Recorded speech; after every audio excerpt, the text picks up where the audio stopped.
Bien-aimés, je suis vraiment heureux de partager une bouchée de la parole avec vous à la table du Seigneur. Alors, le titre de notre bouchée aujourd'hui, c'est « Le Seigneur prend soin de nous ». Alléluia. Béni soit le nom du Seigneur. Bienvenue à la table du Seigneur. Yeah! Alors, notre premier passage se trouve dans le livre de Marc. Marc chapitre 4, à partir du verset 35 jusqu'au verset 40. Voici ce que disent les Écritures. Ce même jour, sur le soir, Jésus leur dit, « Passons à l'autre bord. » Après avoir envoyé la foule, ils l'emmenèrent dans la barque où il se trouvait, et il y avait aussi d'autres barques avec lui. Il s'éleva un grand tourbillon, et les flots se jetaient dans la barque, au point qu'elle se remplissait déjà. Et lui, c'est qui ça? Le Seigneur Jésus. Et lui, qu'est-ce qu'il faisait? Il dormait à la poupe, donc à l'arrière du bateau. Il dormait sur un coussin. Ils le réveillèrent et lui dirent, « Maître, ne t'inquiètes-tu pas de ce que nous périssons ?» Vous avez entendu cette question? Les disciples demandent au Seigneur. Il dit, est-ce que ça te fait rien que nous on soit sur le point de mourir? Et ils ont oublié que le maître était avec eux dans la barque. Verset 39. S'étant réveillé, il menaça le vent et dit à la mer, « Silence! Tais-toi !» Et le vent cessa. Et il eut un grand calme. Verset 40. Puis il leur dit, « Pourquoi avez-vous ainsi peur? Comment n'avez-vous point de foi? » Vous avez entendu ça? Alors, bien-aimés, remarquez ici au verset 39, comment le Seigneur, quand on l'a réveillé, comment le Seigneur a fait face au problème. Regardez, il dit, s'étant réveillé, il menaça le vent. Le Seigneur parle au vent, comme on parle à un homme. Vous avez remarqué ça? Il dit à la mer, silence, tais-toi. Il a commandé, comme un homme commande à son chien. Il dit, couchez. Vous voyez? Donc le chien est en train d'aboyer, vraiment, de faire peur aux gens. Et quand le maître sort, il dit à son chien, couchez. Hé, Bobby, couchez. Vous voyez le chien, il se couche. Il reconnaît son maître. C'est cela. La nature a reconnu le maître, la voix du maître. Le maître a parlé à la nature. Et il a dit, silence, tais-toi. Tout s'est arrêté. C'est comme ça. Maintenant, n'oubliez pas que le Christ, c'est le modèle de ce qu'un enfant de Dieu doit être pour dominer sur les situations de la vie. Oh, béni soit le nom du Seigneur.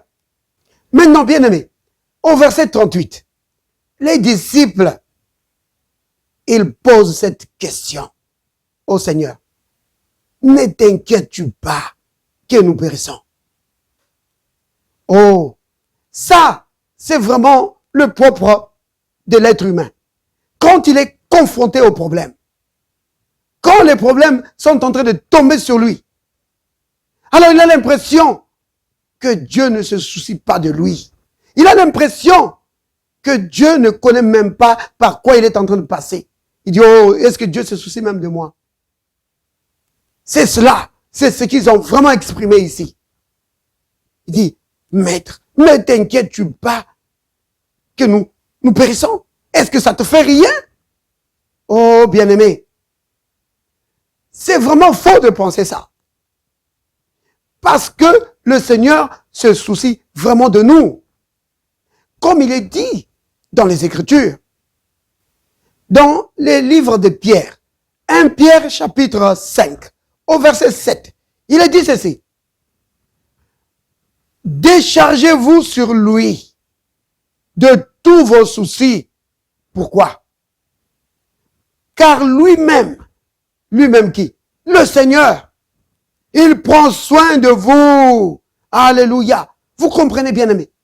Lui-même, le Seigneur, prend soin de nous. Alors c'est pourquoi on dit, décharge-toi sur lui de tous tes soucis. Vous comprenez? Ces passages montrent que le Seigneur est vraiment impliqué jusque dans les moindres détails de nos vies. Oh oui, certainement, bien aimé. De toute façon, comme la Bible le dit dans Romains chapitre 8, au verset 32, que lui, donc Dieu, qui n'a pas épargné son propre fils, mais qui l'a livré pour nous tous, comment ne nous donnera-t-il pas aussi toutes choses avec lui? Vous comprenez? Autrement dit, puisqu'il a livré son fils pour nous, alors, qu'est-ce qu'il peut te refuser? Comment peut-il t'abandonner? Comment peut-il te laisser de côté alors qu'il a donné son fils pour toi? Vous comprenez, bien aimé? Donc, si tu es dans les problèmes, que tu es dans les difficultés, sache que Dieu est au courant. Oui, et qu'il veut ton bien, il veut que tu sortes de là. La preuve, c'est parce qu'il a donné Jésus pour toi. C'est ça la preuve. Donc, Dieu veut notre bien et il veut que nous puissions triompher de nos situations. C'est pourquoi l'apôtre Paul dit dans Romains 8, 37, il dit que dans toutes ces choses, nous sommes plus que vainqueurs. Pourquoi? À cause de l'amour de Dieu pour nous. C'est-à-dire que Dieu est tellement impliqué dans nos vies qu'il s'est arrangé pour que, peu importe les situations que nous affrontons, que nous puissions sortir vainqueurs. Alléluia! Béni soit le nom du Seigneur. Alors, bien-aimés, revenons à la question des disciples du Seigneur ici. Donc, Marc 4, au verset 38. Il demande au Seigneur, ne t'inquiètes-tu pas que nous périssions? Ils étaient en train de dire, mais comment est-ce que, alors que nous, on est en train de mener une bataille pour notre vie, toi tu es là couché, tu ne fais rien. Comment est-ce que tu nous regardes en train de périr? Ça, c'est comme quelqu'un qui est confronté à des difficultés, qui dit, mais pourquoi est-ce que quand je prie, et Dieu ne répond pas? Et c'est ça la question qu'ils sont en train de poser. Pourquoi?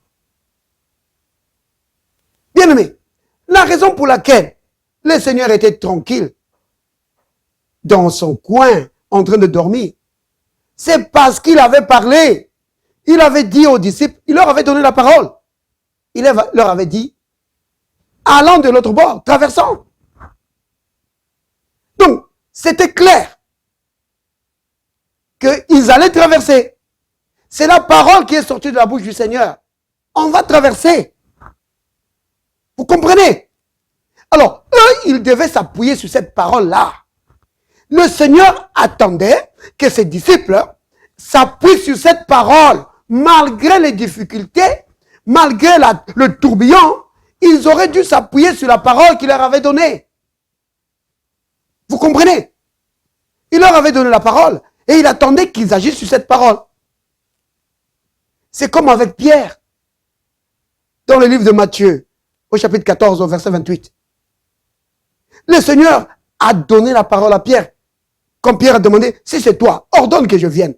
Le Seigneur lui a dit, viens. Vous comprenez? Aussi longtemps que Pierre s'est appuyé sur la parole du Seigneur, il marchait sur l'eau. Mais quand il a considéré les éléments naturels qui commençaient à changer, le vent qui était contraire et qui soufflait, quand il a détourné ses yeux de Jésus et de la parole que le Christ lui avait donnée, et qu'il a commencé à considérer les éléments naturels, il a commencé à sombrer. Vous comprenez? C'est le même cas ici avec les disciples. Quand ils étaient tous dans la barque, le Seigneur leur a dit, on traverse, on va de l'autre côté. Vous comprenez? Ce n'est pas n'importe quelle parole, c'est la parole de Jésus.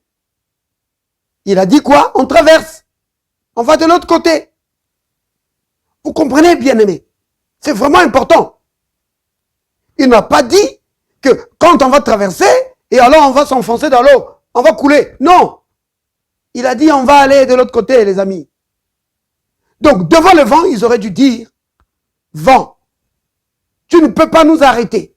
Parce que le maître a dit, on doit aller de l'autre côté. Alors, silence, tais-toi. Vous comprenez pourquoi le Christ a dit à ses disciples? Je vais lire ça, verset 40. Il leur dit, pourquoi avez-vous ainsi peur? Comment n'avez-vous point de foi? Foi en quoi? Foi dans la parole qu'il leur avait donnée. Il dit, pourquoi est-ce que vous n'avez pas mis foi dans la parole que je vous ai donnée? Si vous avez laissé votre foi s'exprimer, vous aurez dû faire comme moi j'ai fait. Vous aurez dû parler aux éléments de la nature. Vous comprenez? Le Seigneur attend que tu parles aux situations auxquelles tu es confronté.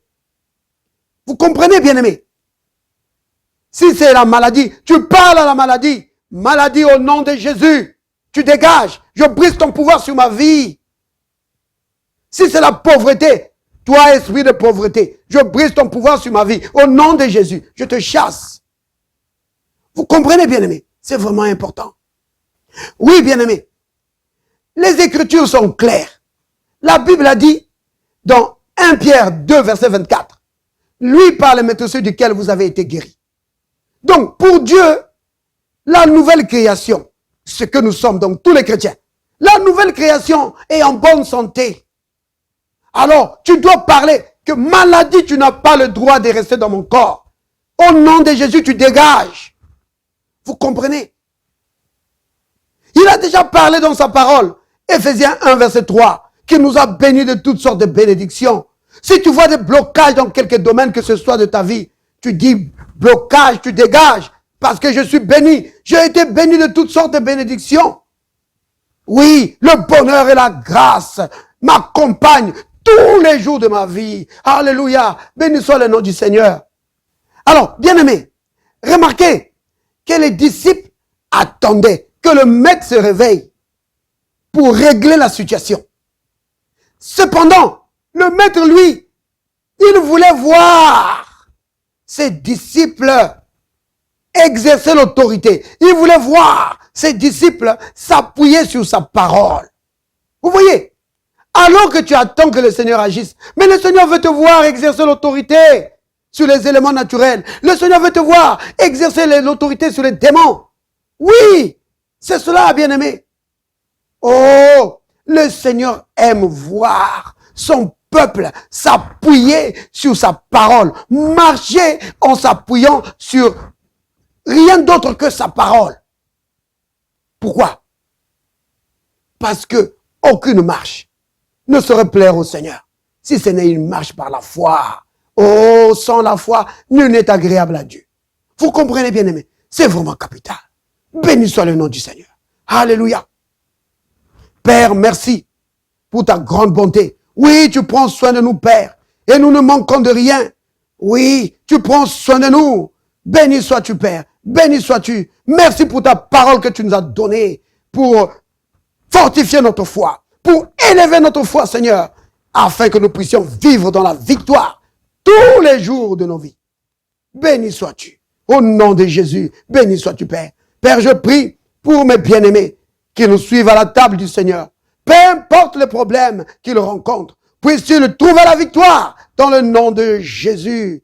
Oui, j'ordonne dans le nom de Jésus le Christ à tout esprit impur qui les embête de les quitter au nom de Jésus. Je brise la puissance de la maladie dans leur vie au nom de Jésus. Amen.